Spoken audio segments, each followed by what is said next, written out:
إله إلا الله لا إله إلا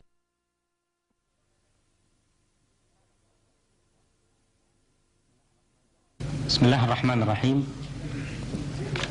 الإخوة الحضور،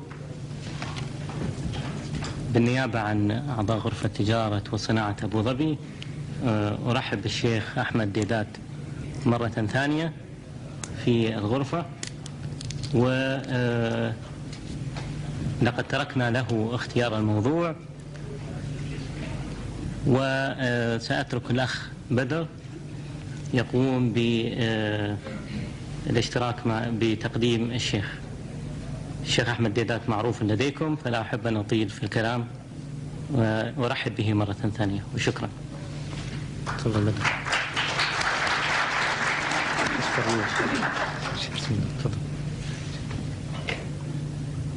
السلام عليكم ورحمة الله وبركاته.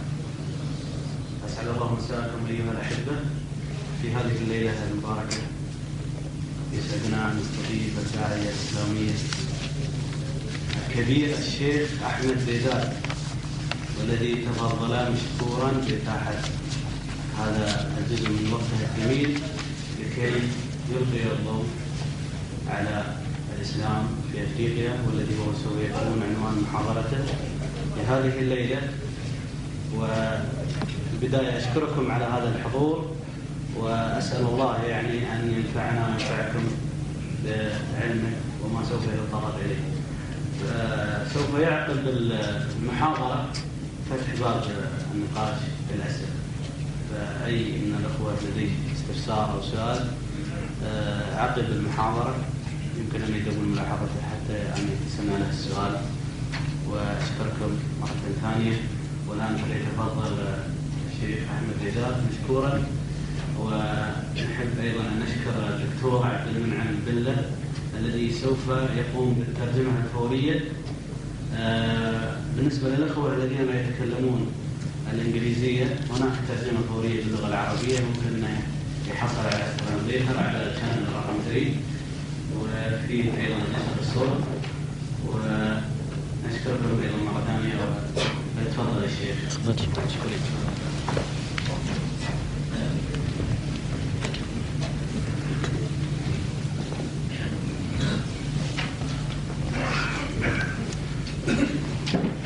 أعوذ بالله من الشيطان الرجيم.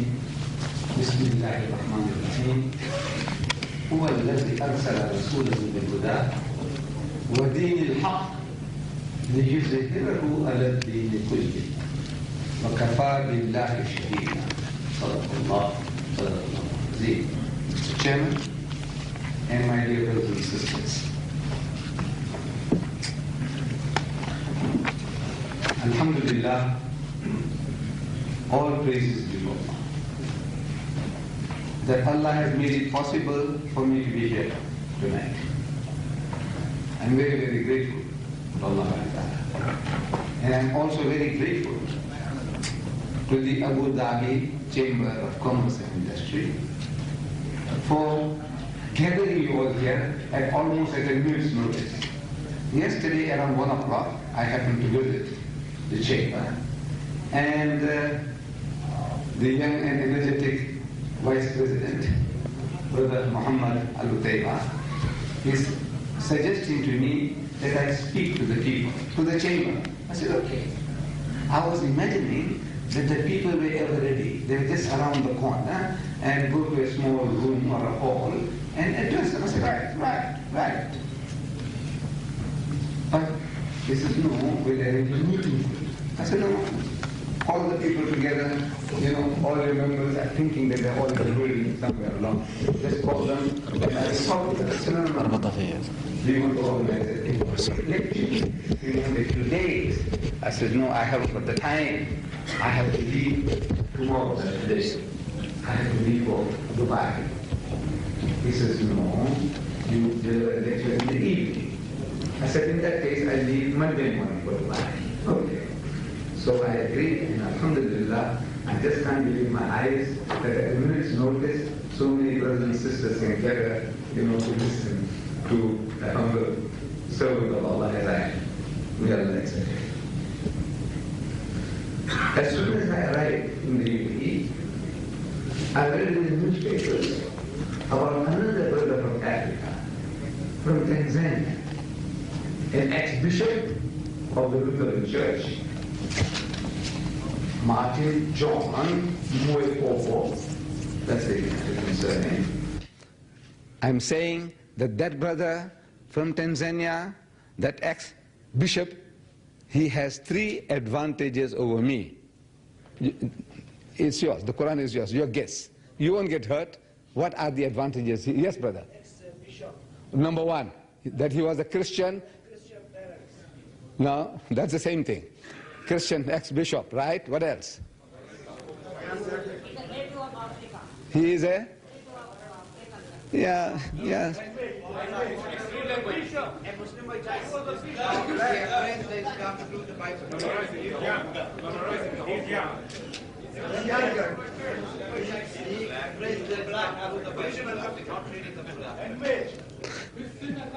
Three advantages. You see, somebody has got one, somebody has got the other, somebody has got something else.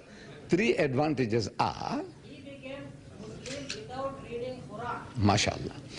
3 advantages are, number 1, he's an ex-bishop, accepted. A Christian who has embraced Islam, naturally, the very fact that he has done so, when we advertise, it's a provocation. To the Christian, they want to attend, they want to challenge him, they want to ask him questions. How? Why? Who bribed you? You know, for a woman's sake or what? Why did you accept Islam? So he will be a draw card. Number 1, from the point of view that he is a new brother in faith. He has left Christianity and accepted Islam. Number 1. Number 2,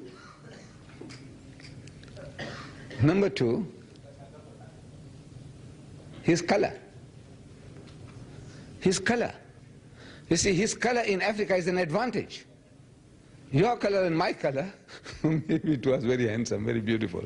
But to the African, you are suspect. He suspects you. Where were you all these years? You come all of a sudden now and you talk about Islam. What's your motive? Maybe you're terrified of us. You want to curry favor with us. Diamond cuts diamond. There's a saying that diamond cuts diamond.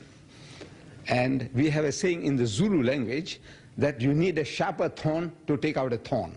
You know, thorn, when it pricks you, you want to take it out. If you haven't got the needle or the pin, you need a sharper thorn to take it out. Diamond cuts diamond. Black man, the color, is an advantage, which I haven't got. And number 3, I am 74 years old.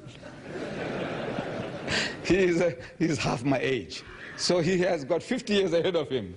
Mine is 50 years behind me, you know, pushing me forward. So these are the 3 advantages he has.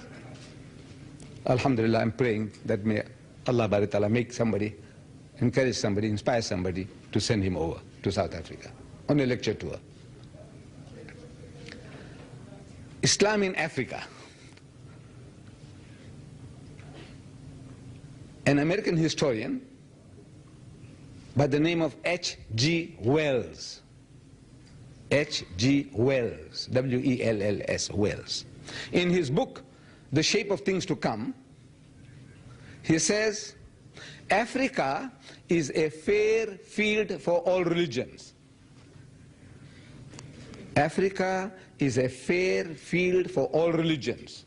But the religion which the African will accept is a religion which best suits his needs. And that religion, everyone who has a right to speak on the subject says, is Islam. Religion for Africa. What about Europe? George Bernard Shaw, he said that if any religion has a chance of conquering England, nay Europe, within the next 100 years, he said that religion is Islam.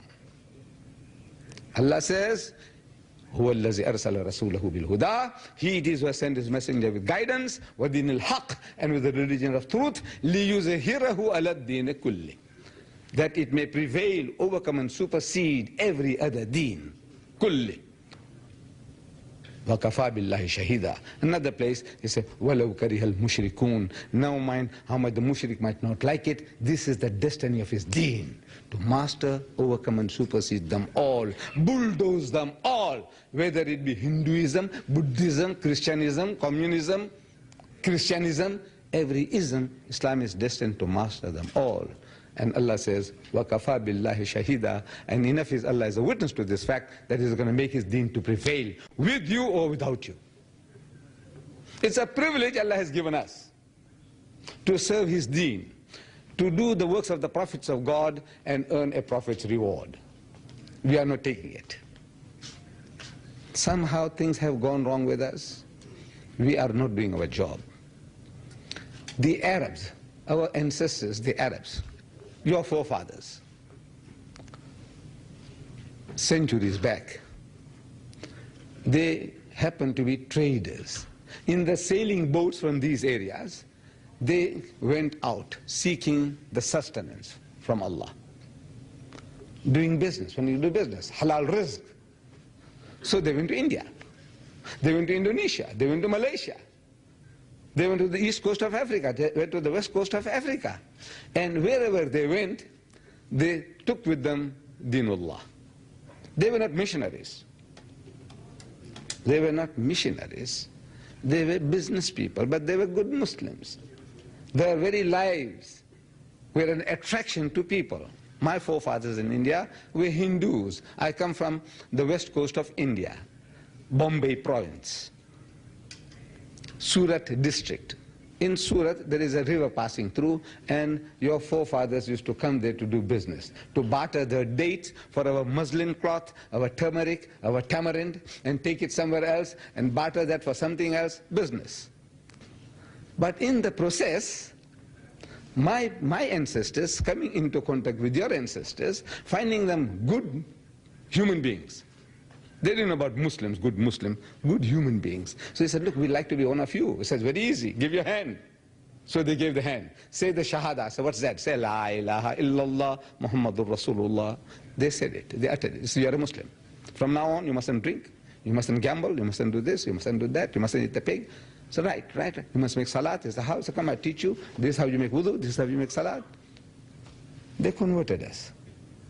And from my youth, from my childhood, my father used to make me to reverence the Arabs. Whenever we saw the Arab in this garb, my father would go and shake his hand and kiss them. And I also did likewise. He said, had it not been for these people, we would be still worshipping men and monkeys, elephants and snakes, and many other things besides, which I can't even tell you. That the urine of the cow would be our purification, our scent. You can't imagine. Your forefathers, they saved us. Wallah, may Allah reward them. They went on their business to the east coast, and they converted the people. On the west coast of Africa, they converted the people. They reached as far as Mozambique. In their tradings, they went as far as Mozambique. They didn't go beyond to South Africa. Maybe they didn't know this. I suppose the type of people that were there at the time, they couldn't do any business with them. No trading, nothing that you can bargain with them. So they didn't go that far. They went as far as Mozambique. The Portuguese, some 500 years ago, with the superior gunpowder, they overpowered the Muslim who were in charge, who were the governor of the place. A Muslim by the name of Musa bin Baik was the governor of that territory, East Africa. So they knocked hells into the man, they got rid of him, and they sat in the position. And because they couldn't say Musa bin Baik, they said Mozambique. That's Mozambique. It was the territory of the Arab governor, Musa bin Baik. Like Jabal al-Tariq, they can't say Jabal al-Tariq, they say Gibraltar. Muslim territory, Musa bin Baik. They did the job. Now, we happen to be there in South Africa, and South Africa is a very rich country. It is the richest piece of real estate land mass in the world. Oh, I'm not here to sell South Africa to you people. I know the Abu Dhabi people, they send a delegation there, and they want to do business with the country. I say, mashallah, we want our brothers to come over and do business. Prosperity for themselves and prosperity for the country. We are happy, we are happy. But now, we Muslims there, we didn't go as businessmen. We didn't go to do business there. We, the Muslims there, we are 500,000, by the way. Half of this 500,000 originate in the Far East, in Indonesia and Malaysia. The Dutch, 300 years ago, when they conquered Indonesia, those of our brethren who are fighting for their freedom, they were captured as prisoners of war and shipped to the Cape of Good Hope and sold to the white men as slaves. When the British conquered Malaysia, those of our brethren who were fighting for their freedom, the freedom fighters of the time, they were captured. When they were captured as prisoners of war, they were shipped to the Cape of Good Hope for the white man, and sold to the white man as slaves. For 300 years, they have been hammered. They had no religious freedom. They couldn't even make salat. In secret, they kept their Islam. In secret. 300 years of hammering failed to change them. And they have come out. That 300 years of hammering, either it softens you into jelly, or it makes you hard as steel. These people have become hardened, as hard as steel. They happen to be one of the most militant Muslim communities in the world today. If they have the means, they can sweep Africa for Islam from Cape to Cairo. They have that spirit in them. They want the wherewithals, the means of doing the job. Then the other half originated in Indo-Pakistan subcontinent. They also came there because they were starving, famines after famines in India, Pakistan, so they wanted to eke out a living. They went there to eke out a living. Poverty, poverty, abject poverty. They didn't go as businessmen, and they didn't go as missionaries. We were also under pressure, but alhamdulillah, the Muslims as a people as a whole, they survived. They didn't get lost in that ocean of kufr. We survived, and we have also come out to be a good Muslim community. Outwardly, Salat, Zakat, Hajj, Saum, in that, all that, the South African Muslim is all right. He's all right. It's not too bad. But we didn't do dawah. Reason, I already gave you.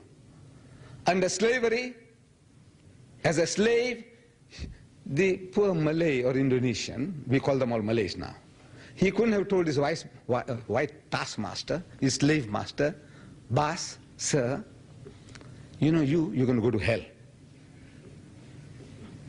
So why? He says, you know, the Quran says, لَقَدْ كَفَرَ الَّذِينَ قَالُوا إِنَّ اللَّهُ الْمَسِيحُ ابْنُ مَرْيَمَ. Anyone who says that Jesus Christ, the Son of Mary, is God, is making kufr, is an act of blasphemy, treason against Allah. وقال المسيح, but Christ said, يا بني إسرائيل, O children of Israel, لَعْبُدُ اللَّهِ, worship Allah, رَبِّي وَرَبُّكُمْ, who is my Lord and your Lord. إِنَّهُ مَنْ يُشْرِكْ بِاللَّهِ, whoever will associate anyone with Allah, فَقَدْ حَرَّمَ اللَّهُ لِلْجَنَّةِ, Allah will make Jannat haram for them. Heaven will be forbidden for them. وَمَأْوَاهُ النَّارِ, and the fire of hell will be their dwelling place. وَمَا لِلظَّالِمِينَ مِنْ أَنصَارٍ, and for the wrongdoers there will be no one to help. He dared not open his mouth. The guy would have smashed his jaw, killed him. What can you do as a slave? Can you speak to his masters? You can't. And we, poor beggars, come from India starving, eking out a living, we couldn't do the job. But today, alhamdulillah, out of these shackles of 300 years of oppression, what they call apartheid, keeping people apart racially, this is the white man, he is supreme. Under him comes a colored, a mixture of black and white. They call them coloreds, separate. White man, separate. Colored, separate. Indian, separate. African, separate. Not allowed to mix. Apartheid, keeping people apart. They did it. And they created reservation, like the Americans do for the Indians. The Indian reservations, keep people all apart. Now, my president, de Klerk, he's just made a statement a month or so ago. He said, the book of apartheid is now closed. The book of apartheid, of keeping, that's the system, the philosophy of keeping all these different races apart, has now, that book has been closed. The oppression, the discrimination is now finished. So he said. But that doesn't change the heart and mind of people. It doesn't. By law, you can say, look, don't discriminate, but the heart can't change with that. You need a change of heart. And the only system, the system was to keep the people, different church, separate church. The African,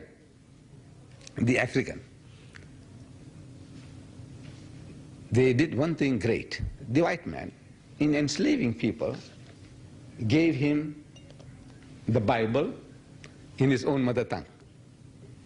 That's great. The African, the Zulus and the Xhosa and all the other people, they're different tribes and races. They didn't have a written language. They didn't know how to read or write. Any language. They could speak, but they couldn't read and write. So they gave them a written script. They gave them a script to write and their own language to read. And they gave them a book. And there is something in the nature of man. I think if he's got a healthy mind, he wants knowledge, and the easiest way and the best friend that you can have is a book. Easily available, you can talk to him. The book talks to you, you talk to the book. Reason. So they gave him a book. To every tribe, a book in his own language. How many? For the Africans alone. Altogether, 3,046,000 were given out. It continues. Scriptures in Afrikaans, English and Zulu were most in demand. The most in demand was English, Afrikaans, the language of the ruler, and Zulu. Talking about millions. What have we to offer? They gave them a book, and they gave them a separate church. Everyone a separate church. Separation. Not even in church they'll get together. Not even in death, not in life, not in death. Time and again, when the African, his master dies, his boss, so the poor fellow goes to church to offer a prayer. He's a Christian, belongs to the same church, a denomination. But they're kicked out. They say, you kafir, what the hell you want here? You know, your prayers are not needed here, get out. Again and again they're kicked out. But they created through this book 3,000 different sects and denominations among the whites, everyone a different church. 3,000. Among the whites of South Africa, 1,000 different churches and denominations, and 3,000 among the blacks.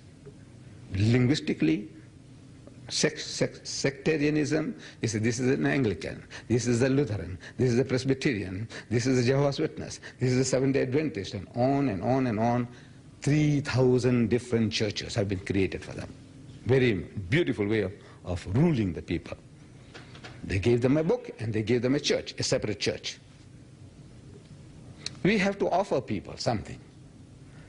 You can't just say, this garb of yours I don't like. You know, this Arab garb. Throw it away. No, if I want to tell you, I must give you an alternative. I said, look, brother, this is a bit, this is coming in your way, you know, working in a factory or this or that, you know, you can get entangled and you can get hurt. So for that I said, look, you need a t-shirt and a jean. You want to work for me? T-shirt and a jean, please.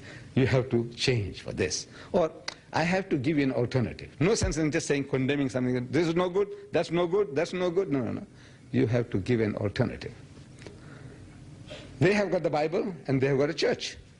We have to give them a church, a place of worship. And alhamdulillah, the Muslim community, as small as we are, we have today more than 400 masjids in the country. All built except for one, with our own sweated labor.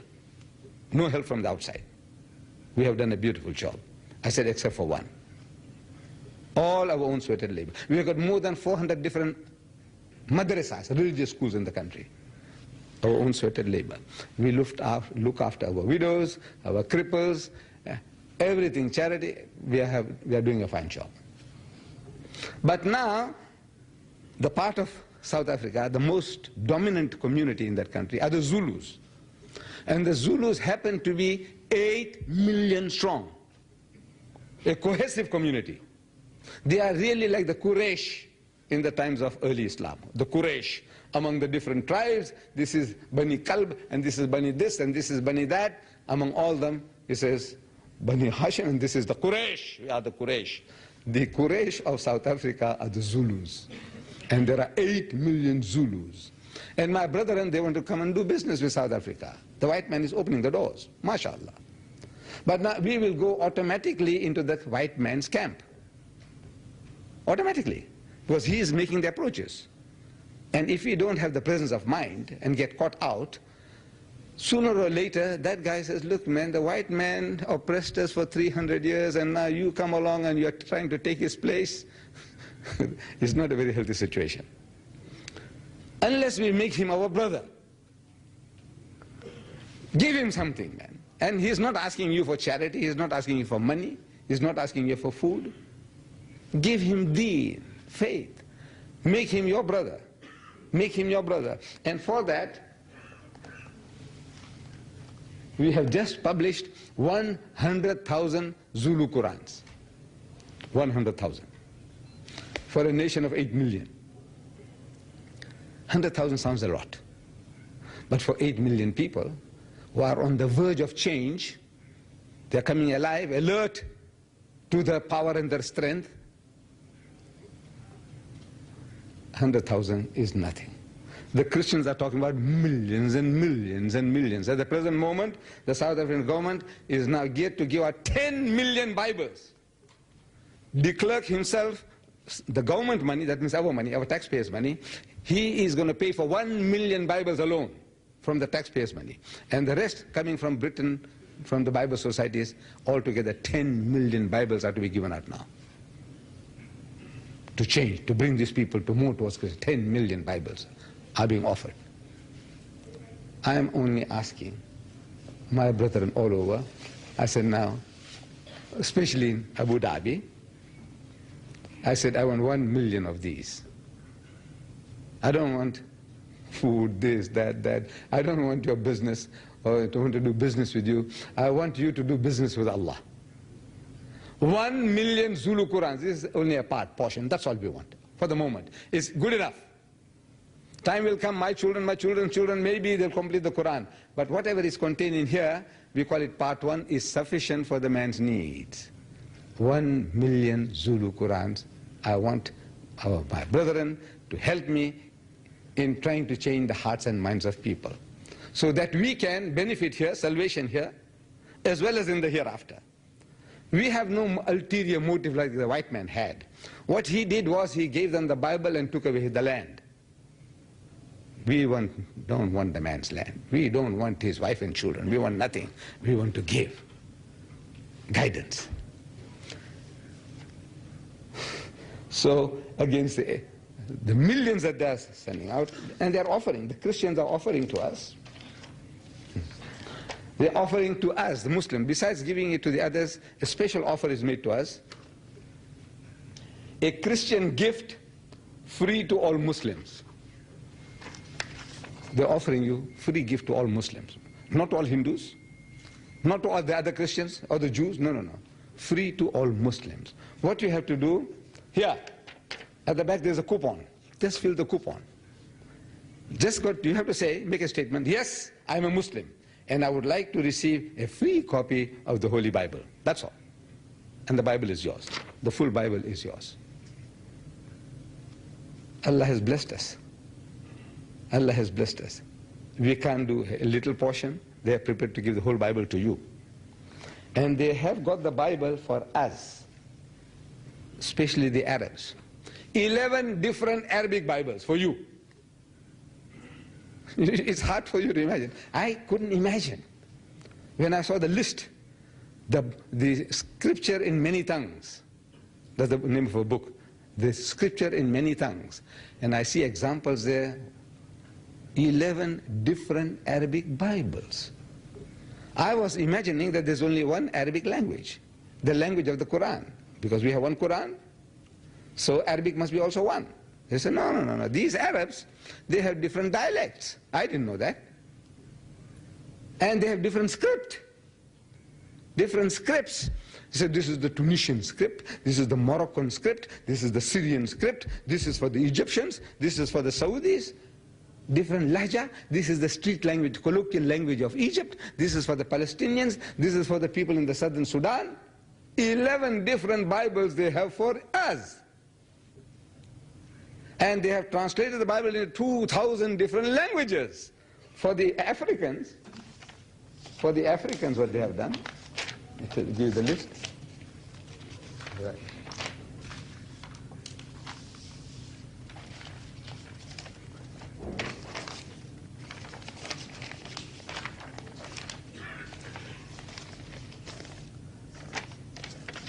For the Africans, they got in 107 different languages, the whole Bible. And another 117 languages, the New Testament alone. 107 complete Bibles in 107 different languages. And another 117 different languages, the New Testament alone. And other scriptures, another few hundred languages. We can't imagine that there are so many languages in the world today. I can't imagine. Are there? Well, I go to the Sudan, and for the Dinkas, General John Garang, he is a Dinka. He's like the Zulu of the southern Sudan. He's fighting. For some 1986, he's fighting. The Dinka. They got 4 different Bibles in the Dinka language, dialects, 4 different dialects of the Dinkas alone. We say, what about one for the Zulus? 8 million people to vote for Islam. 8 million people become more sympathetic towards us. Change their hearts and minds, and they become your brothers. They become your backbone and your support. In business, as well as in faith. Anytime anything else, the Muslims are our people. They are one. And they are so close. In their hearts and minds, they are so close. The African as a whole is so close to Islam, as H.G. Wells said. That the religion which the African will accept is a religion which best suits his needs. And that religion, everyone who has a right to speak on the subject says is Islam. You come to the Zulus, or the whole of Southern Africa.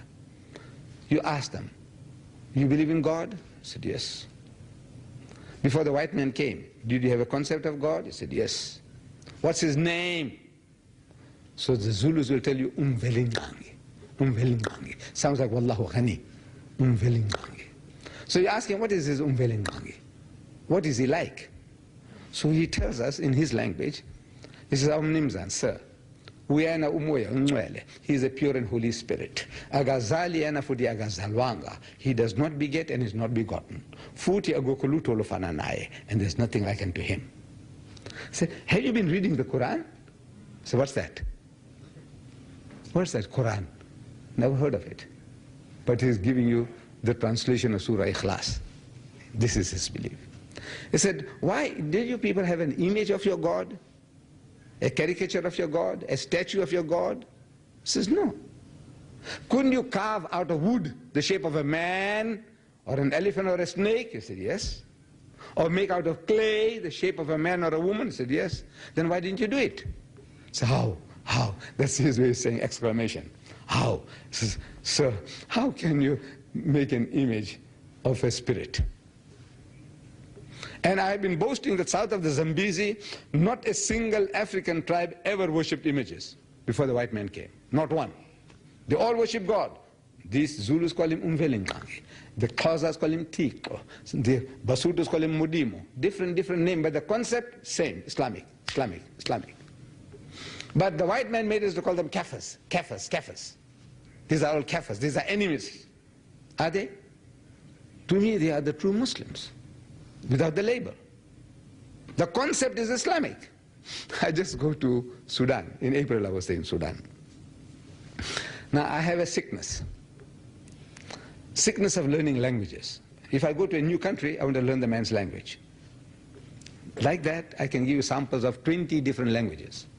What you want to hear? Indonesian, Malaysian, Swahili. What do you want to hear? Spanish. What do you want to hear? English, Afrikaans, Zulu. What do you want to hear? Huh? Indonesian.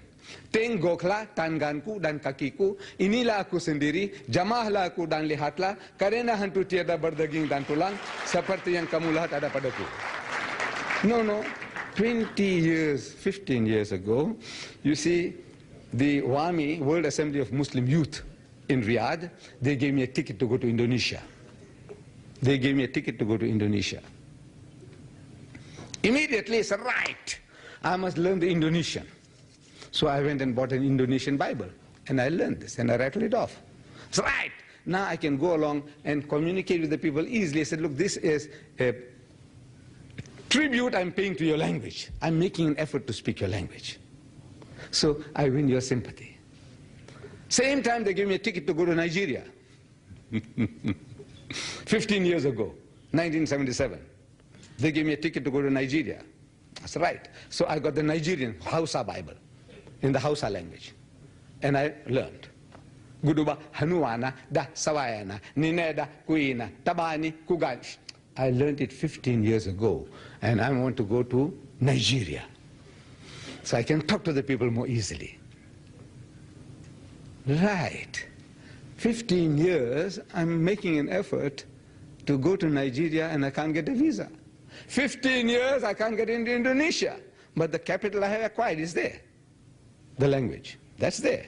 But 15 years, I'm trying, and I go to the Sudan, and I get the news that my de Klerk, F.W. de Klerk, he went to Nigeria, and this Muslim country gave him a 21-gun salute welcome. MashaAllah. Look, the guy did it.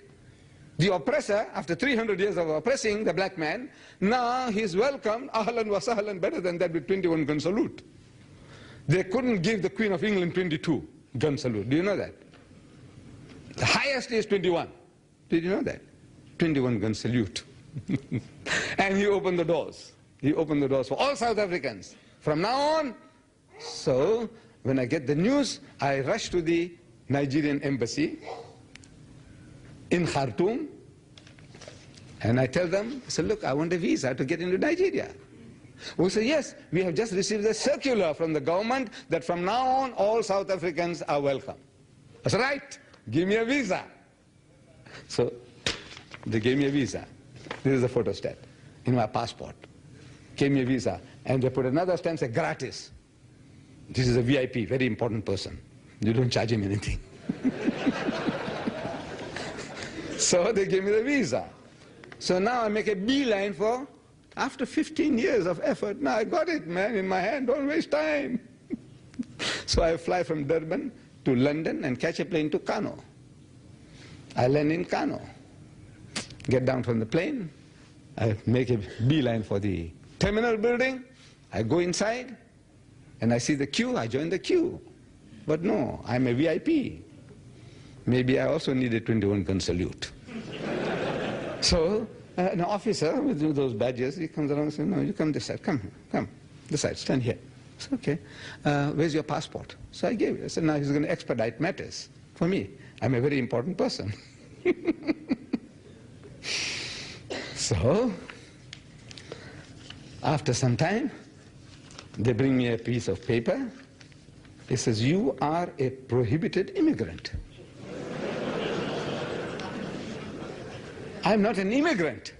No, I'm just visiting my brothers to help them, because the pleas we get from Nigeria, they are so hungry for literature, unimaginable. Rabita has received 8,000 in a month. My office receives about 200 a month, a week. Everybody is doing some job.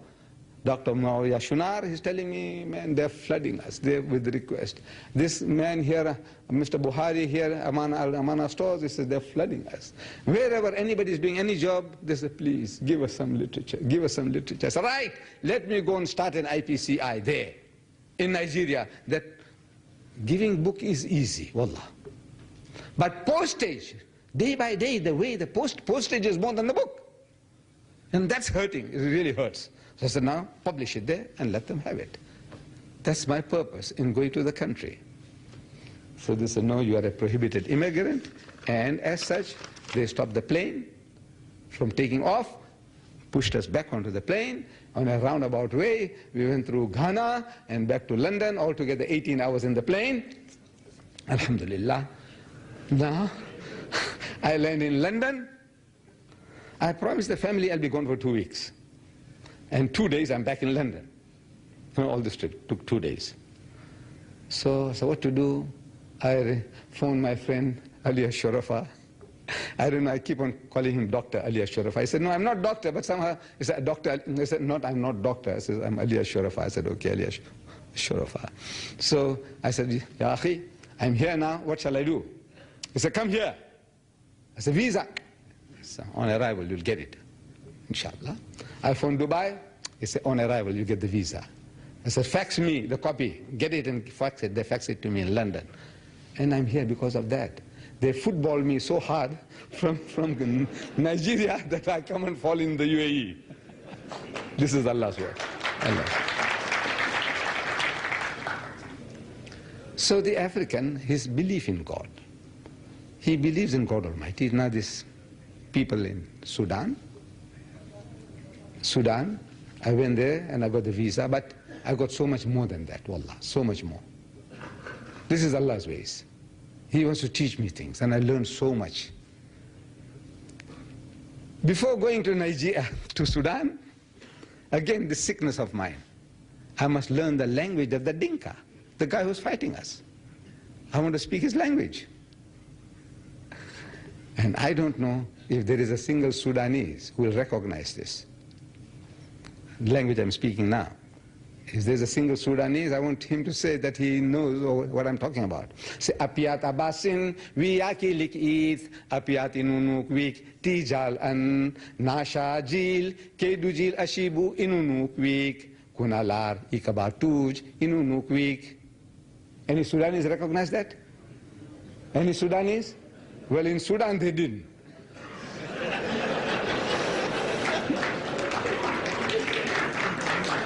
When I land in Khartoum, I go to the Hilton Hotel, I go to the reception. I says, you know, I was trying to learn your language. He said, yes. No, that's my approach. Anyway, I go to Kenya, I get stranded there. Usually 24 hours. It's hell, especially for the South African, it's hell. What am I to do? I get stranded. My plane is coming down, and I see the connecting flight just taking off. What can I do? 24 hours. Again, it happens like that. What do I do for 24 hours? What can I do? So I said, right, I'm going to make life miserable for these people. I'll make them to pay. So I learned Swahili. I learned Swahili. Wagua roho hainam wili na mifupa. Kama navion yona mimigua nayo. Stand. You're speaking my language. He wants to know what is all this about. Why? Wait, from the Bible. He said, yes, from the Bible. What's the story? No, 2 hours lecturing to him. That's my pastime. So I want to go to Sudan. I said, right, this language of the Dinka, I want to learn that. I want to see if I can meet General Garang. I want to talk to him in his language. Tell him something, man. Compliment I pay to him in his language. Then maybe he might listen to me. Say, this guy he's a good fellow. Look, he's talking my language. So I got the Dinka Bible and I learned.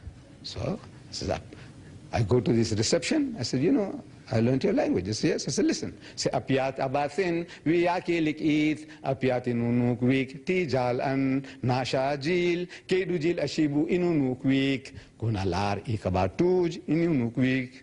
He said, no. That's not my language. Of course, his language is Arabic, you see. He said, no, that's the Dinka fellow there. You know, the porter. That's his language. I said, okay. So I go to the Dinka. I said, you know, I was trying to learn your language. I want to learn, I want to find out something about it, to talk to them. How can you talk to him? He said, that guy's a Dinka. As soon as I go and say, you Dinka, he thinks you want to fight with him. Because we are at war. Huh? As soon as this guy here is not an African, and he's asking, are you a Dinka? It means now he's looking for trouble. No, you don't do that. So I said, you know, so I go to him. I said, you know, I was trying to learn your language. He said, yes. So I rattled it off. Very impressed. He made some correction in the pronunciation. Jazakallah. Then I said, you people, before the white man came, did you people believe in God? He said, yes. I said, what's his name? What is the name of God in your language? He said, Nihalik. Nihalik. It was very difficult to pronounce. Very strange. Now I'm pronouncing it. It took me a long time to memorize that word. Nihalik. So I said, this Nihalik, have you got a statue of him? He says, no. I said, why? Couldn't you people make out of wood or of clay the shape of a man or a monkey or an elephant or a snake? He said, yes. Then why didn't you make a statue of your Nihalik, your God? He says, sir, how can you make a statue of light? He is light. What is he telling you? So Allahu nuru samawati wal ard. He is a Muslim. He doesn't know. He's got the wrong label on. But now the Christian has Christianized him. taken him away from Nihalik, taken him away from Umvelingangi or Tika or Modimu. He's taken away from the real God and make them to worship Jesus Christ. We have done nothing, really. You see, in this battle, we need to make a start. And I need the help of my brethren from Abu Dhabi. That I want you to help me with this 1 million Zulu Qurans. And this one here costs $2 each. You, my brothers, also, you feel like paying for one, you can, I don't know how, but you can pay for one, you can pay for 5, you can pay for 10. But really, I'm looking for, people to say, right, go and do the job, man. Go and do the job. That is what I want. So with these words, my dear Mr. Chairman, brothers and sisters, Africa is for Islam and Islam is for Africa.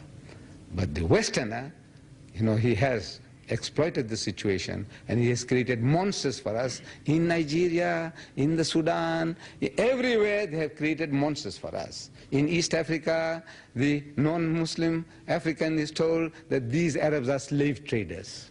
Anybody you open your mouth is a slave trader. He's come in a saintly guise now, but he's a slave trader.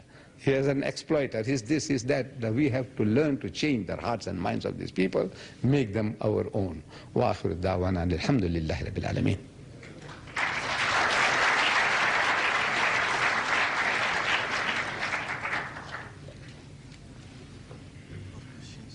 The mic's there.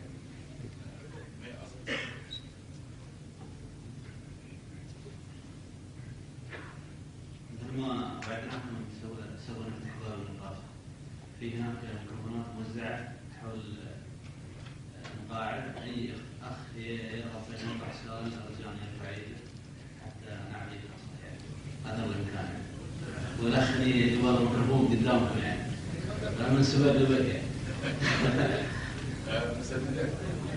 تعرف عنك احسن لك.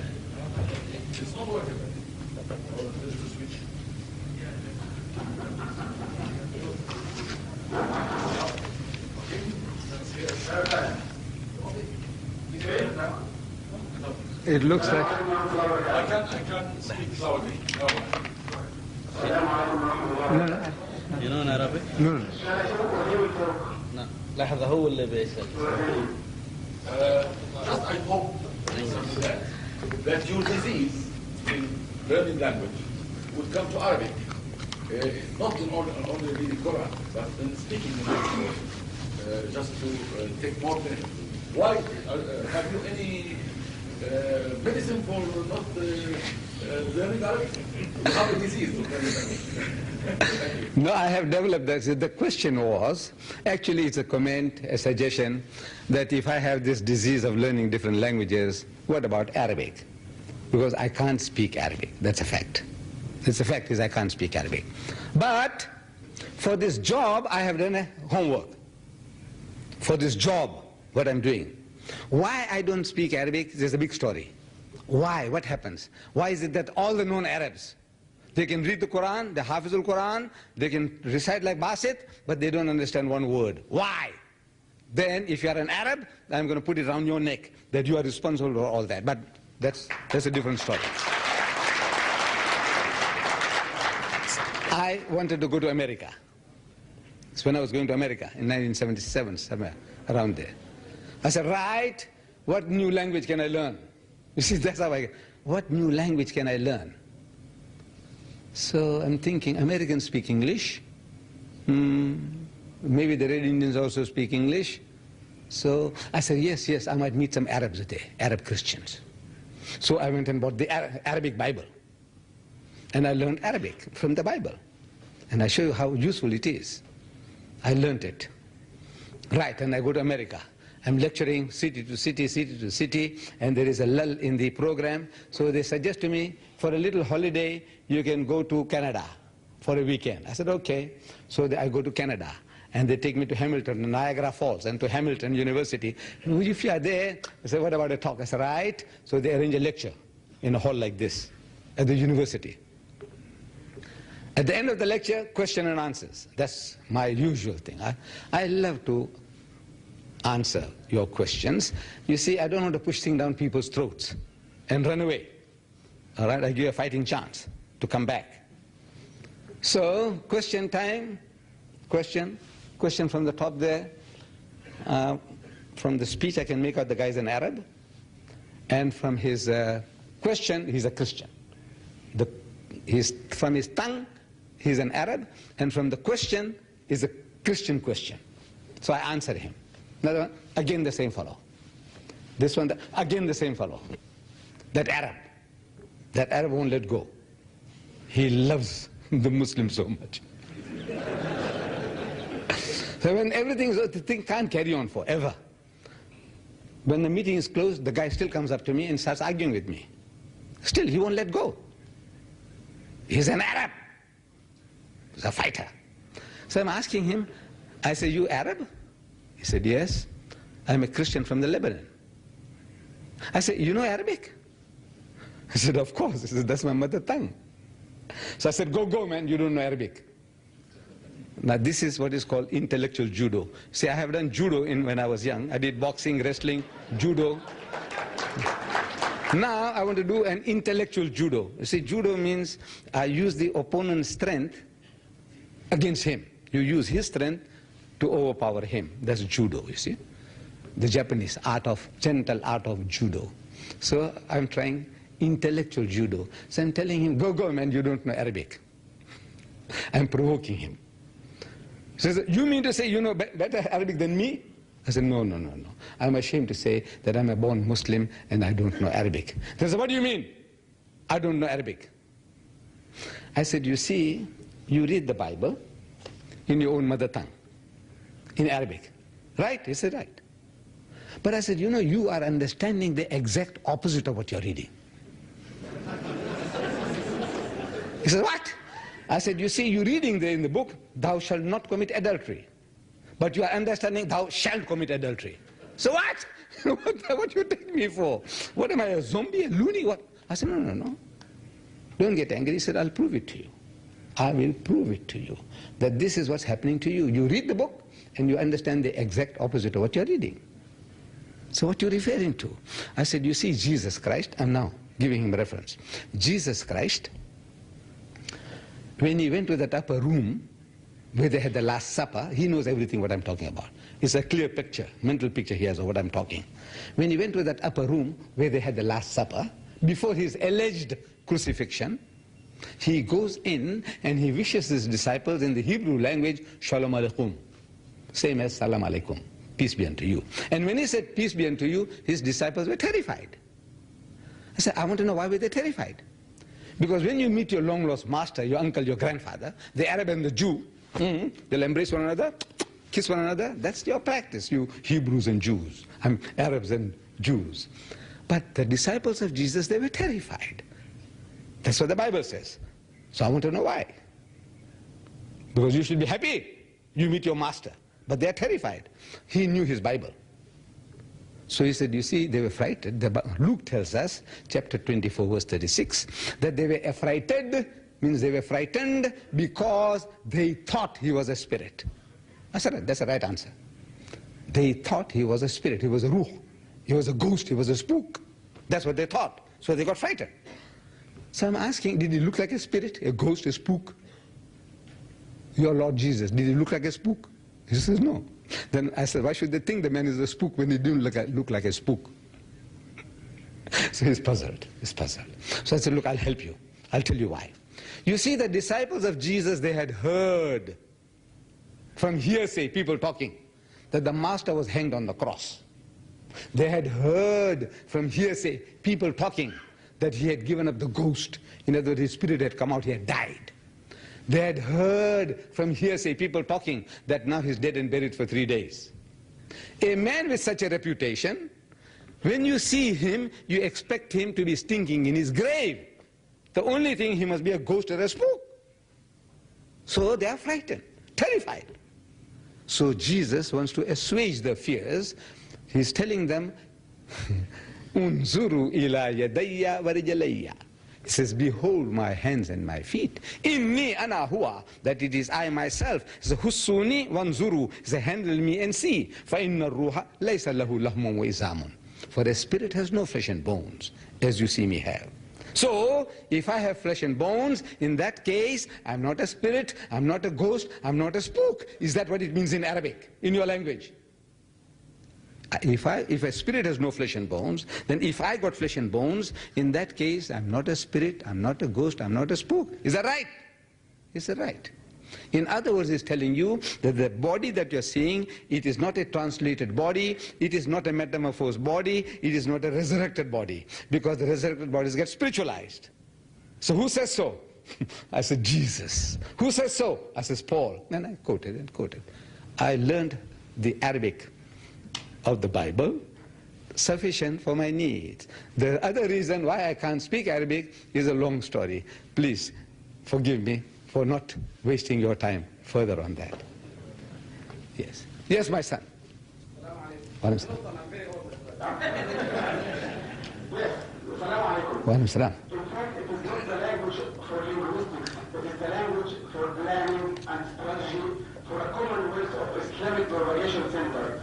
Those in Africa are needy people going to the church for the piece of cloth and some rice to eat and little water to drink. This is the first achievement of the church, not by any other language or by religious or spirituality. If we have all extravagant, either rich or even what we call them poor, out of our saving, we can help Africa, a Muslim, by helping them against poverty, against illiteracy, against also all types of disease which is spread. So what is the plan of the Islamic Propagation Center, of Al-Azhar, of the Rabit al-Alam al-Islami, in order to coordinate and achieve these achievements? Have you been talking in a seminar or conference in this respect? Thank you. Brother, the Rabita is doing its job, and Al-Azhar is doing its job. Everybody, body and society, they are doing the job. Everybody, we need more and more. The Christians have got 1,000 different churches and denominations, and everybody is doing the job. The Muslims now, you want to pass the buck. The Tablighi Jamaat. You know the Tablighi Jamaat? Why don't they do this? Didat, why don't you do that? You so-and-so Rabita, why don't you do that?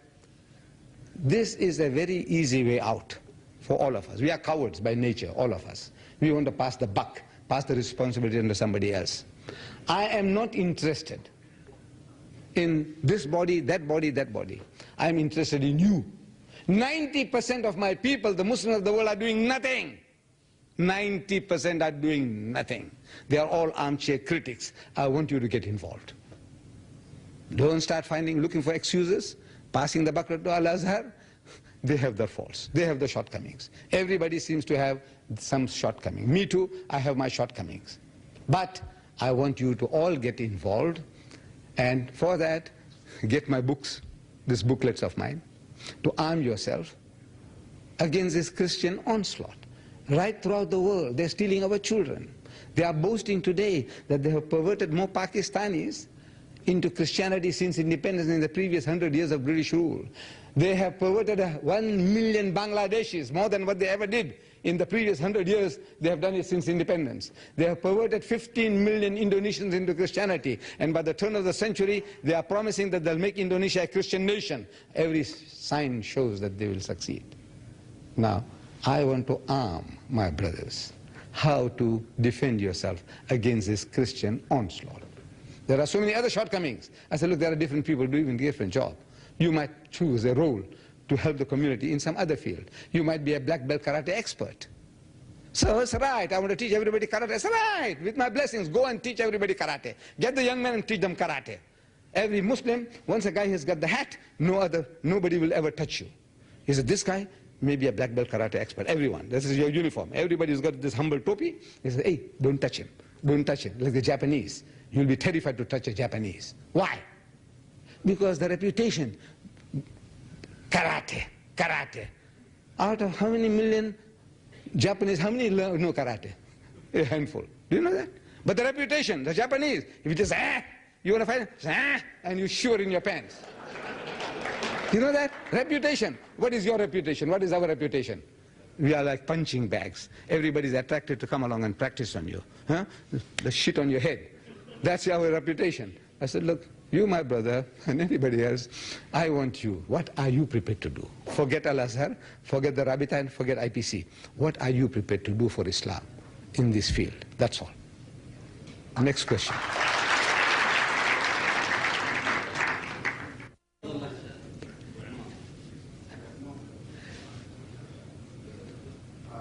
I wonder if Sheikh Ahmed Deedat, you met actually Dongan. You said you went to Sudan and you tried to meet him. Yes. And coming from the challenge you come from in South Africa of Muslims being a minority, what do you think of the other challenge we meet in Sudan of Muslims being the majority, and yet they are in war with the others for some 35 years?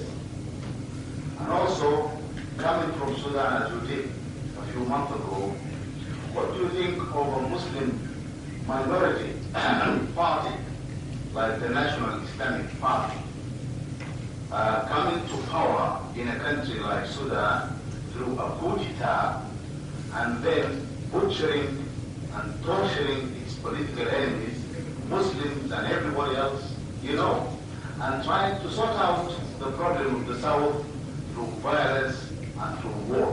What do you think of all this? Brother, I am a man of religion.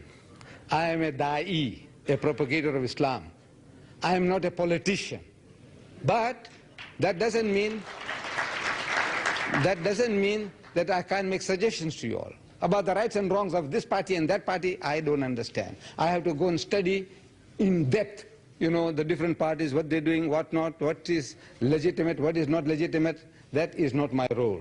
But what I can suggest, as I suggested to your people, I take it you are a Sudanese, from your turban, I make it out. You know. So I did suggest to the people there, I said, look, we are at war. We are at war with the South. And inshallah, I hope and pray, because you are my brothers, that may Allah give you success. That's a natural feeling I have. But I said, you can win the war, but you might lose the peace.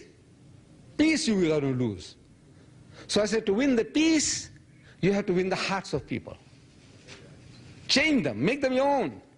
When our Nabi Kareem sallallahu alaihi wasallam, he set his sacred feet in Medina, the Aus and the Khazraj, the two tribes in Medina, two families or tribes, they were on the verge of exterminating one another. Exterminating one another.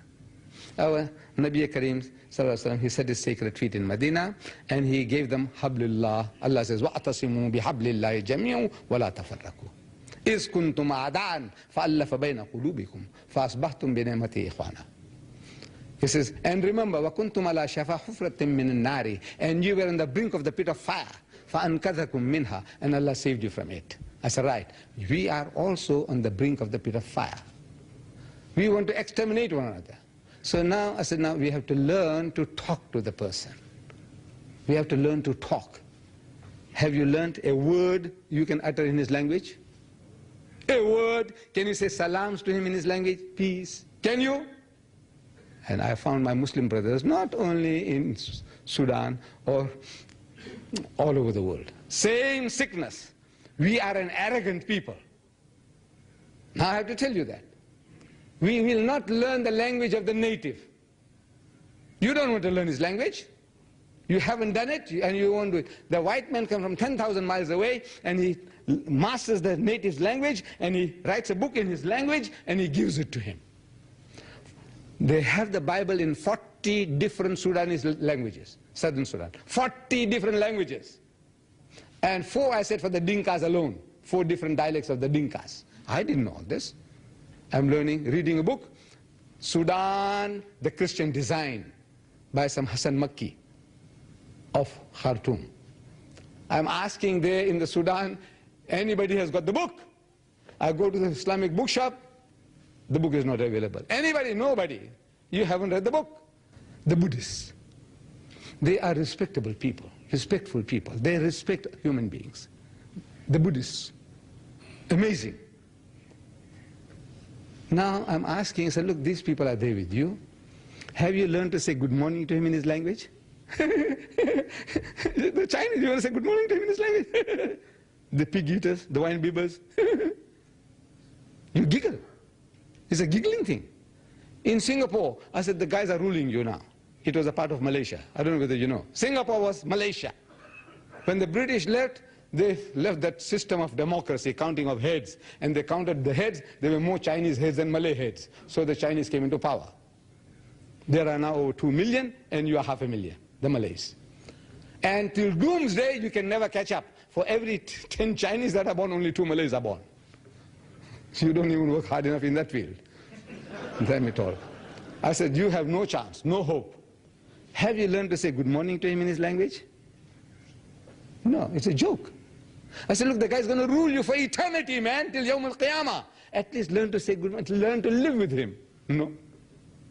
It's a shame for him to learn his language. I says, learn to say salams to him in his language. Do you know how to say salams to him in his language? You know what he says? Allah says, وَإِذَا حُيِّيتُم بِتَحِيَّةٍ فَحَيُّوا بِأَحْسَنُ مِنْهَا أَوْ رُدُّوهَا. If somebody offers you a courteous greeting, offer him something better or at least something equal. He doesn't say Muslim or non-Muslim. Anybody who offers you a courteous greeting, you offer him something better or at least something equal, Allah says. The man says, Salaam alaikum, we ought to say, Wa alaikum assalam wa rahmatullahi wa barakatuh. But I'm too busy. I haven't got the time, you haven't got the time. At least you can say Wa alaikum salam. You say Salaam alaikum, Wa alaikum salam. At least you can say that, Allah says. But see if you can do better. The Chinese, can you wish him? Nobody. Nobody. I can't find one Muslim in Malaysia. So 30% of your people are Chinese. You do business with them, you work for them, and you can't say Salaam alaikum in their language? No. So I went and investigated. I want to find out, what do they say, the Chinese? How do they wish one another? The Malays don't know. I don't know whether the Sudanese Muslims know how to say salams to the Dinka. How do you say? We say in the Zulu Sagabona. If there are more than we say Sanbona. We know, we say the white man we meet, the African, we say Khoimora, Khoinand. We learn the guy's language, man. A salutation, it opens the guy's heart. He softens up towards you, if you can wish him in his language. You know what the Chinese say? The Cantonese Chinese. One of the Sahabas of our Nabi Karim Sallallahu Alaihi Wasallam, he went to China and he is buried there in Canton. Sahaba! Buried in Canton. There's a turbat there, tomb of the Sahaba. Islam reached China 500 years before it reached India. India is nearer, but Islam reached China 500 years before it reached India. You have to explain why. Why? Our Nabi Karim Sallallahu Alaihi Wasallam, he said, "Utlubul ilma walau kana bis-Sin." Seek knowledge even into China. I'm telling the Malays, you don't have to go to China. China has come to you. Damn it all, talk to him, man. You know what the Chinese say? When they meet one another, the Cantonese Chinese, where the Sahaba is buried, that area. He says, Sik Cho Fan Mia? Sik Cho Fan Mia? You know, have you eaten? Have you eaten? That's a salutation. Have you eaten? No, they know what hunger is. We Muslims ought to know we fast for one whole month. But we don't realize what hunger is. We don't, it's just it's a routine, ritual we go through. The Chinese knows what hunger is. So every time he meets a person, he says, have you eaten? If you haven't, whatever is there, come, sit down, eat. I want to review with some clever guys here, see if you can better that. That's the humility, the compassion that he has for human beings. But he's a Chinese, chinky, you know, he's going to go to hell, he's a pig eater and a wine bibber. Learn, and learn to humble yourself, win people's hearts. I don't know, I drifted off from where. Next question. Yes, this. Oh, right, come. Yeah, 1 second. Right, okay.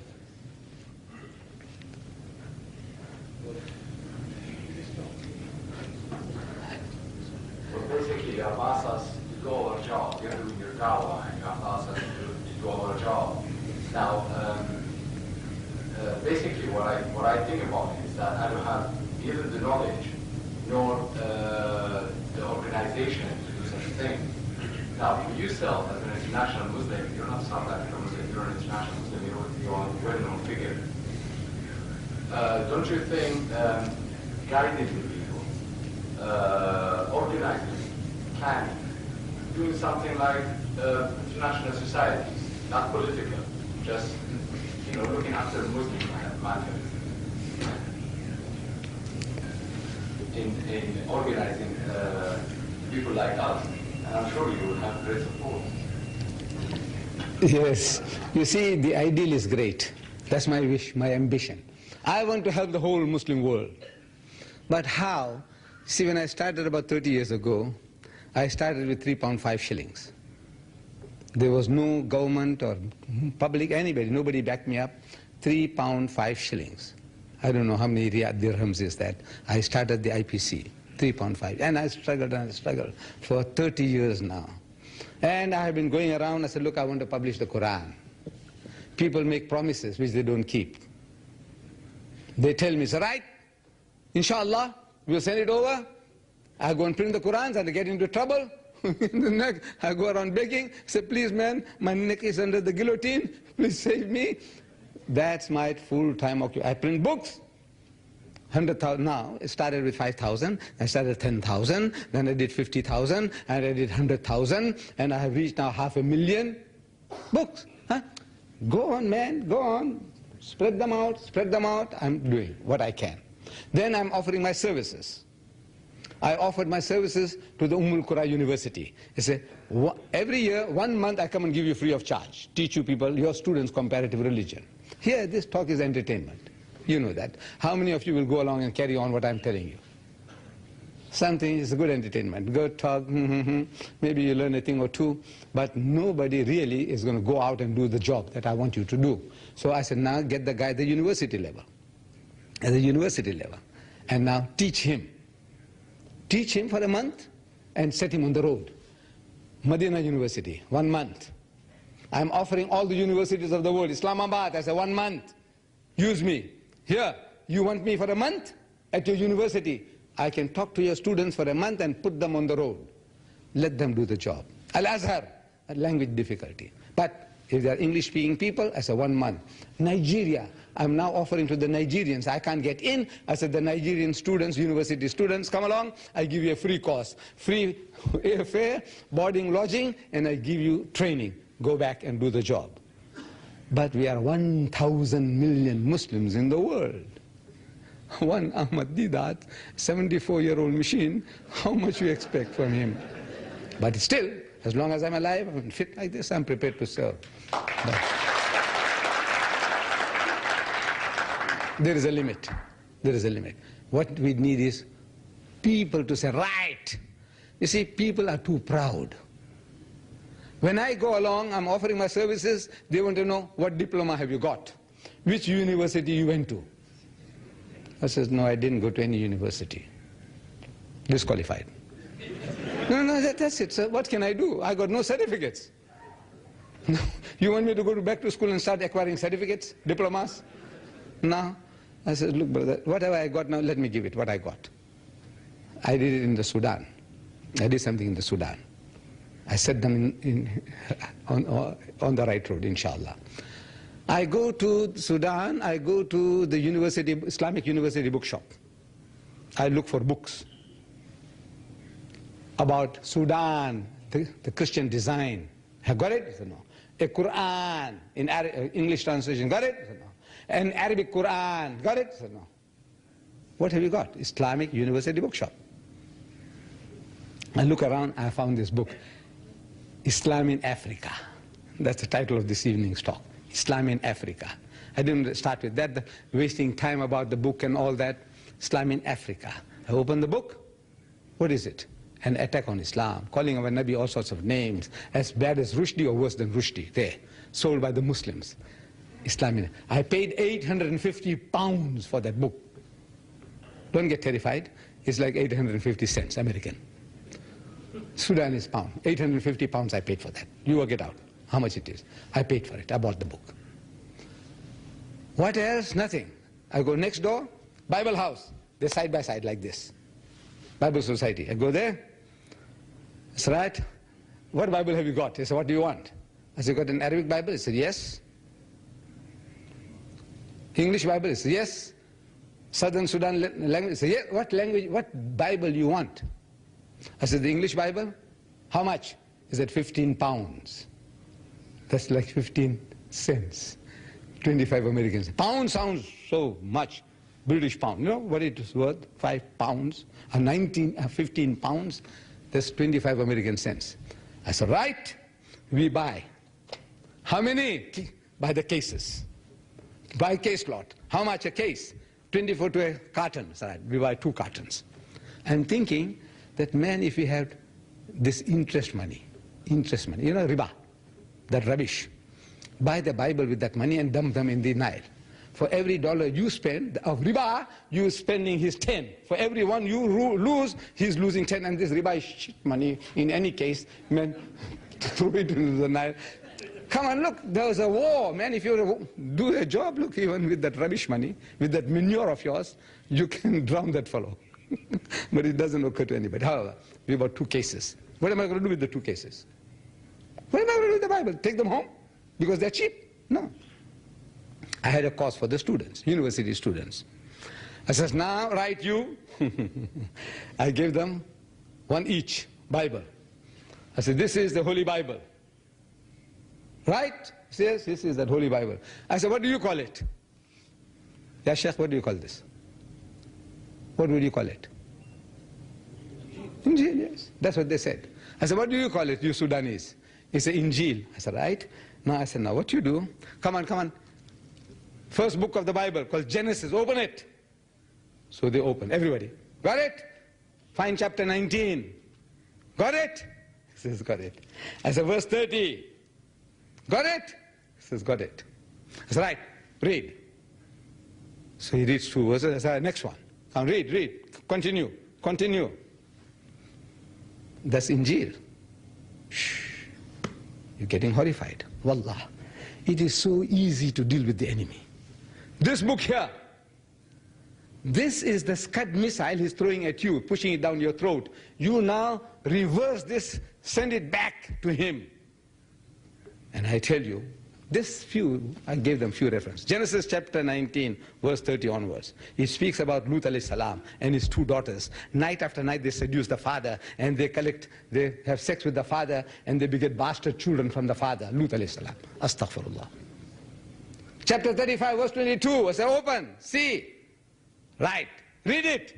Reuben, one of the sons of Yaqub alayhi salam, he go and cohabits with his mother on the roof. Genesis, still first book, don't go far, man. Chapter 38, read, verse 15 or so onwards. Judah, the father of the Jewish race, he goes and commits incest with his daughter-in-law by the roadside and begets bastard children from her. This is the Holy Bible. Not only that, but Allah Ta'ala himself, what he does to Ibrahim's wife, Sarah. You want me to read it? You want to hear what Allah does to her? Just listen. This is the Holy Bible I'm reading to you. You don't know, so therefore they push it down your throat. I want to arm our people. I said, look, man, once you know what this guy is offering you, you will know how to defend yourself. And that guy will run for life. He comes to your house, want to talk about the Bible. He says, you know, what does the Quran say about the Yawm al-Qiyamah? Will it be established here or somewhere in the heavens? What does your Quran say? Look, bulk of us, we know nothing. Wallah, we know nothing. 1/3 of the Quran speaks about heaven, hell and hereafter.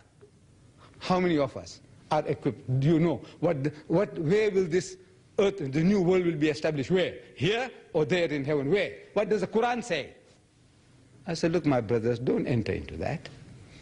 Admit it, that I don't know. Even me. I said, look, I don't know. If you want to know, go to Sheikh bin Baz or go to my Sheikh or Imam. He will tell you, I don't know. I'm ashamed. I'm a Muslim, I don't know. But I take it, you know your Bible. He's carrying it. I said, of course. No Christian coming with the Bible with him and say, no, he doesn't know. What the hell are you coming and asking me about the Quran? You don't know your own Bible, you want to talk to me about the Quran?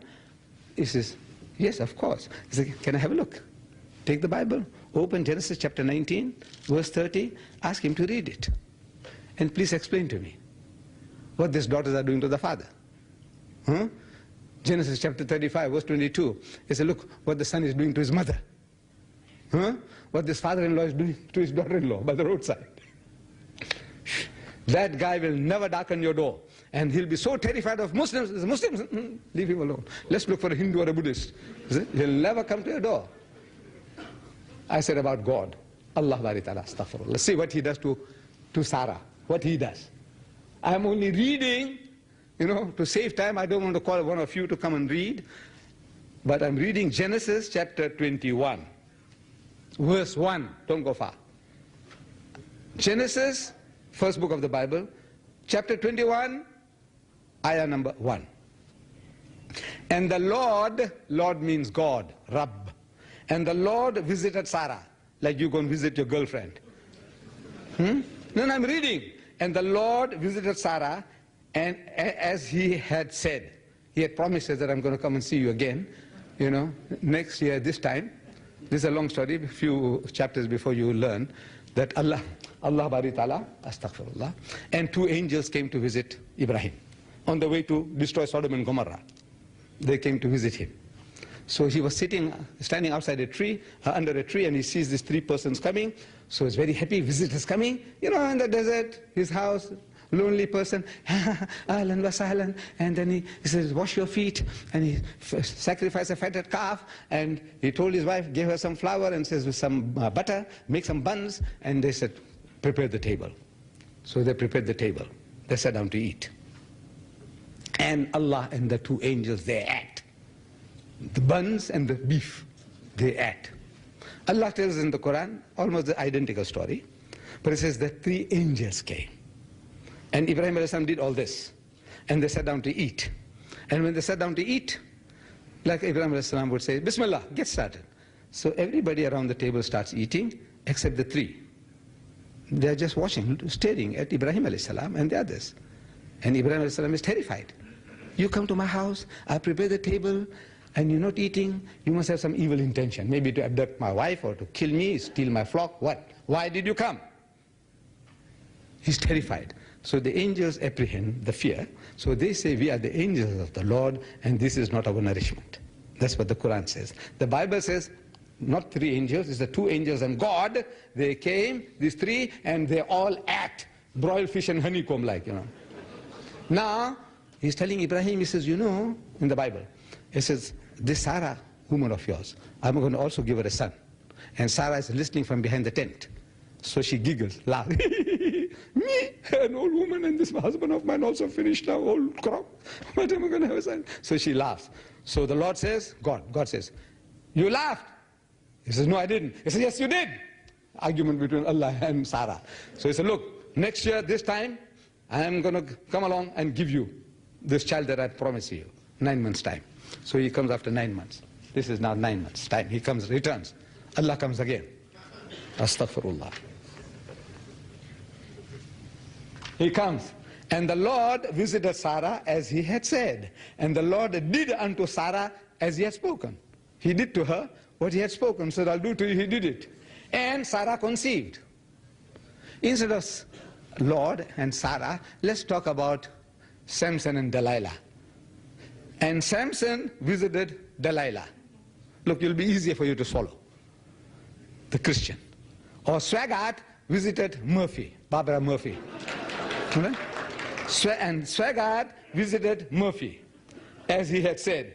And Swaggart did unto Murphy as he had spoken. And Murphy conceived. She became pregnant. What did Swaggart do to Murphy? What did he do? This is what the Lord is doing. This is the Holy Bible. You know that? And you called it Injil. You said Injil, this Injil. Huh? And there's so many other things. Wallah. Man, I want to arm you people. Don't be punching bags for people. They come and practice on you. They come and shit on your head. Learn to defend yourself and turn the tables. And with nothing, you don't have to use the Quran. Don't take the Quran. It's too holy. Let it lie on the shelf on the top. It's too sacred to bring into the battle. Use his own book. And Allah is telling you, Kul hatu burhanakum. Anything the guy claims, man, asking for this burhan. He's produced it for you in 2,000 different languages. 11 for you Arabs alone. That means Allah expects you to analyze it. So once you analyze it, not to swallow it, He's asking you to demand proof. When proof is produced, what do? You analyze it. And once you analyze it, you find he is a sitting target, sitting duck for you, instead of you at the moment you are for him. He's stealing your children all over the world. No, I said, turn the tables. Now, how am I going to reach you all? You tell me. I need your help, young man. I need your help. You see, these books of mine, I'm now making a primer. This little piece here. This is the Scud missile, the Bible. And this is the primer. You know the primer? In the detonation, when you fire the bomb, Scud missile, how to? This little piece. This little piece, I just give you a training with this little piece. This little piece, really this. What I got? You buy a Bible, paste it there, and mark with the highlighter the verses I'm telling you here. That's all. You just mark it with a highlighter. So you know why you're marking it. And you know where is what. When these guys come along, want to talk to us, come man, come, let's see, what have you got? Your Bible, let's see, have a look. I want you to help me. There's so much here, wallah. You know, that guy, wallah, Allah has given it to us, but we're not using it. Inshallah, pray, my son, pray that I might be able, before I die, I can make people to just start moving in this direction. What about Muslims? How can we see, how do you see the present situation of Muslims and Islam? And what is the solution? What is the solution proposed for the present situation for Muslims and Islam in Muslim countries? Another question. No, only one at a time. Did you understand? Huh? This is the last. This is only one question at a time. Huh? I'm telling you. You understand English? I said only one question at a time. Unfortunately, the chairman didn't have to explain to you. He says only one question at a time. You see, we don't want lectures from you.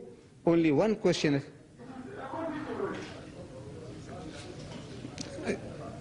هو فهم سؤالك تمام. إذا بتكلم بالعربية أحسن إحنا بنعطيني الترجمة. No. I don't want Arabic. If you understand my English, then you ask me in English. That's all. Right. So you asked a question, I'll answer. Right. Huh? What is the solution for Muslims for Muslim disease now? How can you solve Muslim situation now? What is the future for Muslims? Right, I tell you. You want to listen now? Do you want to listen? Well. For you, my son, for you, I want you to join the Tablighi Jamaat. That's the answer for you.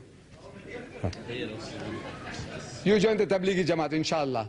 You know, help them. So, this was the last question, and the chairman will end. No written questions. This is the last question, and you can close the meeting. Yes.